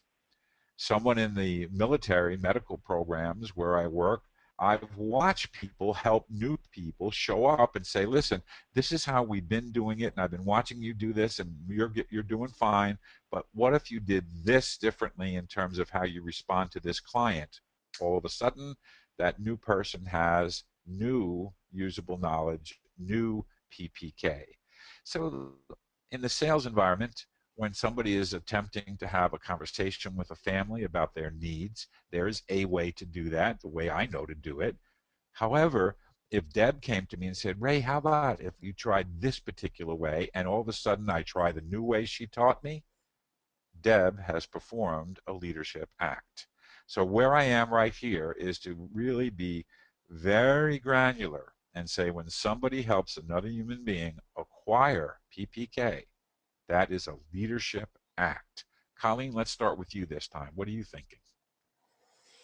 Oh, I was just thinking about a couple different things where it's, sharing best practices. Where I mean, it can look so many different ways. This leadership acts, and I think some people go, well, I'm not a leader. That's not necessarily my role. And I love the examples you gave, Ray, because these are things that it doesn't matter uh, what your title happens to be. These leadership acts take place every day in the sense of me just sharing a piece of information that worked for me that might work for you, whether it be tweaking a spreadsheet or a more effective way to get everyone's attention, or a different way to sequence perhaps a conversation as far as needs in a sales conversation. It can be something very, very small, and it can be something very, very big. But I think it's important to recognize leadership acts take place all the time, and everyone can go ahead and enable others to produce usable knowledge. You know, Colleen, I think the power of those sentences lives in this world because you alluded to it twice. When it's peer-to-peer, it seems to have more impact. I don't know what's up with that. It certainly is in literature, but when peers are talking to one another about change in practice, it seems to have more relevance. And if I show up and start telling somebody as their leader or their quote boss end quote how they should behave differently, it starts to smell like compelled behavior and compliance. So this sense of producing usable knowledge, I think you stated it beautifully, and that sense of peer-to-peer is useful, more than useful, because it is a way of really making sure that that personal practical knowledge can grow. Back to you, Deb. What you thinking about this one? I think I'll be building a little bit on some things you said, and Colleen as well. And my thoughts are that peer-to-peer is definitely, in my personal experience, has definitely been more impactful. I think you almost give a sense of credibility to your peer of, well, they're doing this. They know the daily challenges, and perhaps my leader has done the role before, but maybe it's been many years and maybe not meeting the same daily challenges. So maybe there's a little of that too, I'm not sure. But the thing I wanted to mention is around team commitment. I see on teams that are committed more to the higher vision and see the overall compelling, I think, great work that the team's doing, then also they have maybe a more natural style around the Leadership Act of sharing PPK because they see it as a team commitment. And I've also seen teams that each person's kind of in it for themselves. So that best practices, as Colleen mentioned, or PPK, it's kind of held tightly to the vest, almost as if it gives them an advantage. So to me, perhaps a leader and the work around helping everyone see this common vision or higher vision will, I'm thinking, provide a better environment or a more enhanced environment for the Leadership Act of sharing with your peers. Deb, this idea that one of the things that a leader produces is usable knowledge is embedded in your sentences, because when a leader crafts an environment where people are constantly invited to share what they're doing that's working, and as long as the other people on that little team take some of that knowledge and use it, those are discrete, powerful leadership acts. So at some level, the learning leader, the conversational leader, is attempting to develop an environment where everybody is producing leadership acts all the time. It's just constant, ongoing.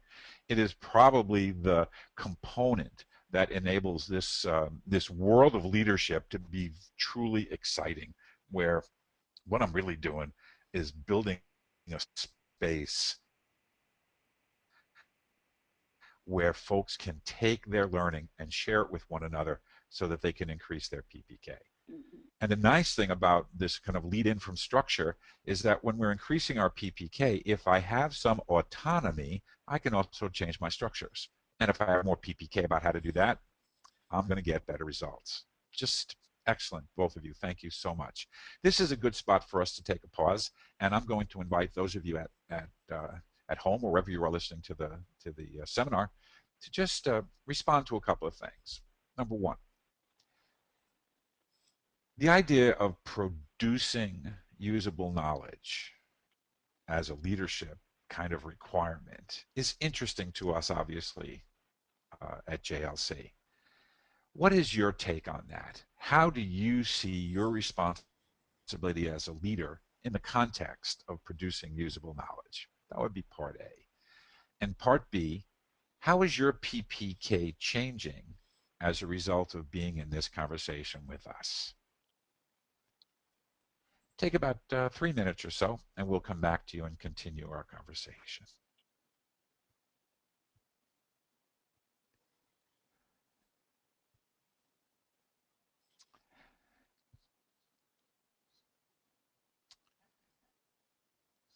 Thanks for your work. And as we move forward here, I'd like to just we're coming to kind of a concluding set of places, And we talked about space, and Deb and Colleen both teed that up. So what are the leadership learning, what's a leadership learning response to how do I create this space where people can learn? Well, there's a lot of people that talk about adult learning, but we have learned that there are four kind of characteristics that are needed in the field. So let me talk about them a little bit, and then I'll get Colleen and Deb to talk about them with you also. Rigor. Rigor has to do with providing an intentional space, a design, a meeting agenda item with specific procedures to make sure that at every gathering of the team, they get a chance to talk about what it is that they're learning and how that might transfer to others. Safety. If the space isn't safe, I will withhold. And in fact, the definition of trust for us at JLC is that the space is safe enough that I can be forthcoming with my thinking. So although I'm learning something and I have an opportunity because there's some rigor in the meeting, I have an opportunity to talk about it. If the space isn't safe, I will withhold again. So rigor and safety are two of the components. Discomfort is interesting because in the world of adult learning, we are all interested in being comfortable. Homeostatic is one of the definitions. And in the most exhilarating learning environments, I am slightly uncomfortable. Not crazy uncomfortable because that would create stress, but I'm a little bit uncomfortable because it kind of keeps me out of my comfort zone and allows me to pull new knowledge in. Otherwise, I sit in my knowing rather than embrace the idea that there are other things I can pull into my knowledge base and increase my PPK. But the other one, the other characteristic that the literature produces is joyfulness. And for me, that means to enjoy, because I don't always present joyfulness, but I certainly can be enjoying a learning environment. So I wanted to make sure that this didn't mean that we were running around singing songs in the midst of this, but that it actually was enjoyable. I was getting something out of it. There was rigor. It was safe. I was feeling a bit, uncomfortable, but it was also, very, very enjoyable. Most useful for a leader to develop when they're trying to make sure that learning is unfolding. So let's start with you, Deb. What you thinking on this one? Well, this one was very helpful to me because I think through the years I focused a ton on safe, creating dangerously safe space, and that seemed to be almost a laser-like focus for me. But I loved the concepts of joy, rigor, and discomfort. And discomfort was a little bit into dangerously safe space as well. Rigor, maybe I had always thought of that in a different way, but I loved your explanation, and I would say it makes the meeting healthier, and it makes the meeting deeper. And to your point, it also clarifies what the meeting's not about. And joy was probably my favorite because I liked your distinction. And maybe we're not singing songs, but I'm really enjoying. And the way I can tell that I'm really enjoying a meeting is how fast time flies. Sometimes you're in a meeting and it's like excruciating. When will this meeting be over? And other meetings, you bat your eyes and you're like, wow. Not only did the time go by, but you just have this exhilarating feeling as you're in the meeting and exiting the meeting. So I love the introduction of joy as a key piece. Oh, that's great, and that's I, when the meeting goes by quickly, it actually is enjoyable. Not because it went by quickly, but because the interactions were so useful. So I think that edge is really in there for me all the time, and I just love that. Thanks, Deb. Colleen, where are you on these? Well, I think the one, if I pick one that kind of resonated with me, is discomfort.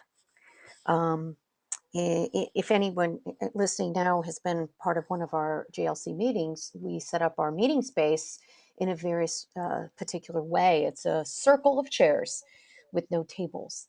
And I think the vision I got was how many times when people walk into the meeting room, they go, wait a minute, where'd my table go, right? They immediately have this sense of discomfort.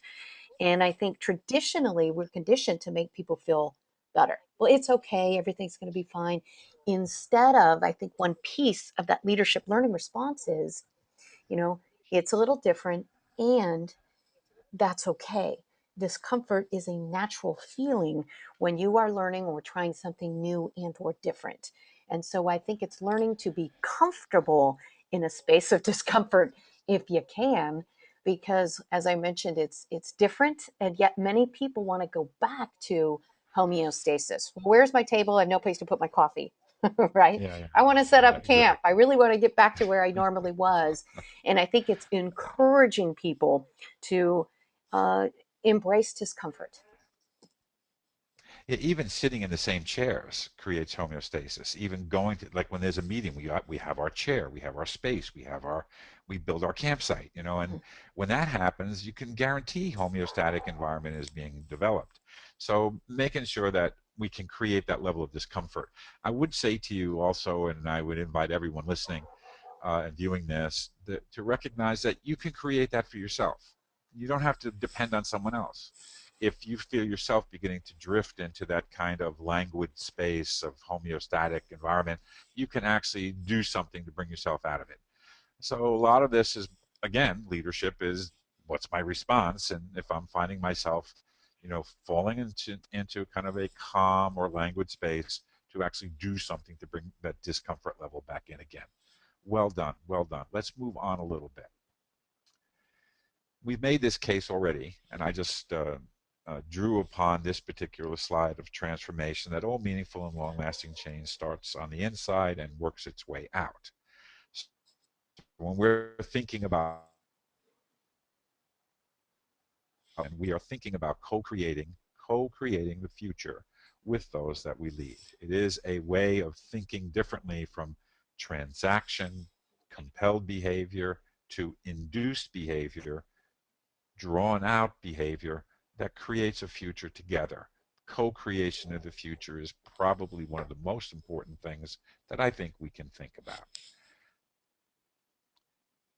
And as I do attempt this co-creation of the future, the first person I need to lead is myself. And my ability to actually lead myself means to surface how I'm thinking, how I'm behaving, what kind of impact my behavior has on people, so that I can actually determine how can I best assist this team in co-creating the future. So we'll go to you this time, Colleen, first. Talk a little bit about what leading yourself in the context of co-creation of a future really means. Wow. Well, I guess whenever I think of leading self, I go back to journaling. I mean, that's a great picture. And for me, in my leadership journey, that's what's helped me keep kind of track of where am I, right? Where am I with my sense of awareness around uh, pulling out the greatness from the team that I'm currently leading, checking in with them to see where are they, or do they have a common understanding of the vision of the results that we're trying to achieve. Um, and so for me, I guess when I think about this co-creating, if I want to lead first myself, to me, it's keeping my sense of awareness high about how am I showing up in those conversations. And the thing that I found so helpful over the last so many years has been my journal. The journal is absolutely a critical component, I think, to personal development and personal mastery. And you just moved us to a broader space that I find interesting. If you, as the leader of a team, recognize that that's your primary responsibility to lead yourself, which means to learn, okay, wouldn't it be wonderful if those on the teams that we lead began to recognize that's their personal responsibility and primary responsibility also, so that we are actually co-creating a future by learning and creating what's necessary to get there. This, for me, is the big transference of the 21st century leadership world, where we're inducing behavior by drawing greatness out of people as they recognize they too have a primary responsibility in leading themselves. I think this is probably kind of the crucible of what 21st century leadership is all about. Over to you, Deb. What you thinking right now? I was thinking about leading self, and one of the things that have worked, I'm going to say I've leveraged and has worked the best for me in the last few years is this really beginning to take more notice of my thinking. So perhaps I'm in dialogue, and I'm believing most people have this going on too. While you're talking with another person, you have this internal dialogue. Many times it's a dialogue of judgment. So one area I've been able to reflect upon and write about, and then it's helped me daily, is to kind of unpack what was that dialogue in my head while I was speaking with another person, and then beginning to kind of watch and get my head out of my head, if that makes any sense. Sure. And stop that, or at least manage that internal dialogue so that I can be fully present in the moment and really engage and understand what we are talking about, and get the other person's perspective, and build a common understanding about that. So I think that's one great tool that I've been able to leverage, and the only way I've been able to do that is by journaling and reflecting. Reflection and journaling are absolutely a critical component here. And Deb, that revelation is just brilliant. How do we model this for those that we lead so they can see us in practice? And you also open the door, which is really going to come up in our next webinar, about how judgment, and it isn't necessarily judgment of another person. We judge ourselves. We start judging our own thinking. We start thinking this is right, wrong, good, bad, and all of a sudden we're not listening anymore. We are not in the moment, and we are not present with the people that are in the group with us. So this responsibility of leading self, absolutely one of the most interesting edges, I think, for further exploration for leaders. And we as a JLC team, I think this is an ongoing conversation for us too. What does it look like for each of us? What does it look like for the three of us in the community? Primary responsibility, leading self. How do you do it? By learning. And I really want to just make two cases here and bring us to a conclusion. Learning happens in conversation with others, as demonstrated by this slide. And as long as you are open and you are listening and really trying to get what other people are saying, your learning can enhance. Your PPK can grow. Your ability to design structures to support the results you want can develop. But you know, we also have conversation with ourselves. And it is in some of those conversations that I think people are most impacted, when they really sit into thine own self be true, has been said so beautifully so many times. How do I hold this conversation with myself so that the conversation I had with others can be even more useful? So this sense of learning and being in conversation with each other is all about leading in the 21st century. And this does bring us to the conclusion of our webinar on leading in the 21st century. And what I'd invite both Deb and Colleen to do is to kind of give us some final thoughts as we close out this section and put you guys into your own personal reflection space. So who'd like to go first? Deb, would you want to go first, or Colleen? You tell me. Well, I'll jump in. My thought is that every time, without exception, I find myself either in dialogue or this type of conversation with you, Ray, and Colleen, and others, I deepen my own understanding.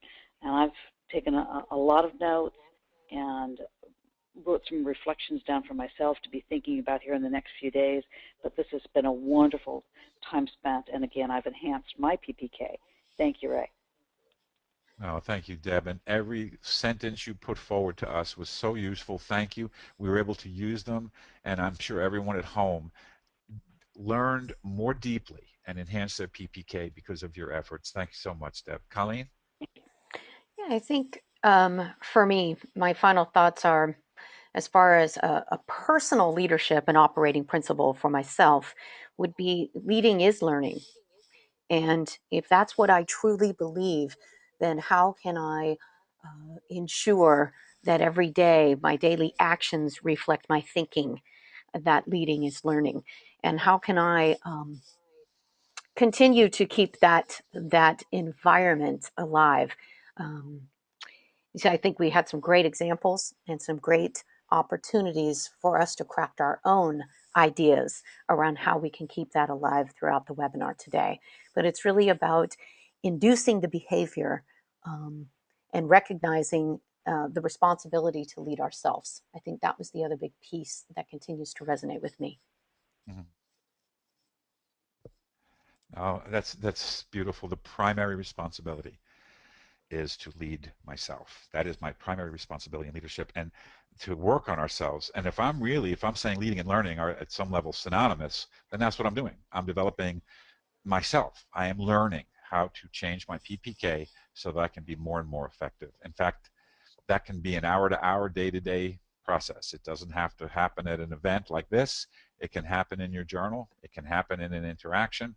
It just has to be captured and moved. So as we close out here, I would say to all of you that listened, and I'm going to say this to myself too, what am I going to do differently in the next couple of days that will reflect some of my learning from this webinar, seminar that I've been through? So I'm going to actually take a few minutes and write about that when we're done.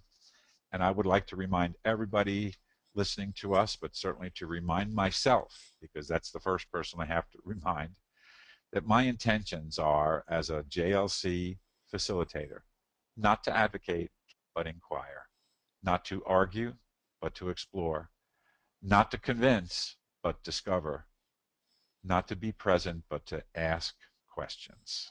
So, ladies and gentlemen, thank you so much for being part of us.